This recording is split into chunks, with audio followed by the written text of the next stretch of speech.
રસૂલે પાક વસિયત કરીને ગયા છે ઉમ્મતને વસિયત કરીને ગયા છે કે હું તમારા વચ્ચે બે વજનદાર વસ્તુ મૂકતો જાઉં છું, એક કુરાન અને એક અહેલે બેત.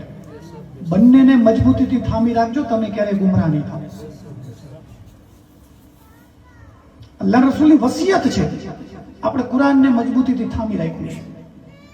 આપણે કલમો પડી છે, લા ઇલાહા ઇલ્લલ્લાહ મુહમ્મદુર રસૂલુલ્લાહ સલ્લલ્લાહુ તઆલા વ આલિહી વસલ્લમ.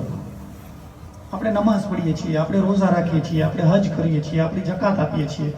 કુરાનના હુકમોનું આપણે શક્ય એટલું પાલન કરવાની આપણે મવદ્દત કરી છે. અલ્લાહના રસૂલના ખાનદાન વાળાઓની અહેલે બેતની કુરાનના હુકમનું શક્ય હોય એટલું આપણે પાલન કરવાનો કોશિશ કરીએ છીએ. બીજું છે અહેલે બેત. અહેલે બેતને આપણે મજબૂતીથી થામી રાખ્યું છે. તમારા પીરનો સિજરો જોવો તો એ અહેલે બેતનો સિજરો છે.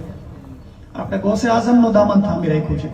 આપણે ખ્વાજા ગરીબ નવાઝનું દામન થામી રાખ્યું છે. આપણામાંથી કોઈ કઈ કામથી અમદાવાદ ગયું તો શાહ આલમ બાવાની દરગાહે જશે. આપણે અહેલે બેતનું દામન થામી રાખ્યું છે. આપણે પીર મસાઈક બાવાનું દામન થામી રાખ્યું છે. આપણે બાલાપીર બાવાનું દામન થામી રાખ્યું છે. આપણે નિરુમિયા બાવાનું દામન થામી રાખ્યું છે. આપણે કાસમ અલી બાવાનું દામન થામી રાખ્યું છે. આપણે અબ્દુલ મુત્તલિબ બાવાનું દામન થામી રાખ્યું છે. આપણે મોમિન સાહેબ બાવાનું દામન થામી રાખ્યું છે. આપણે મીર સાહેબ બાવાનું દામન થામી રાખ્યું છે.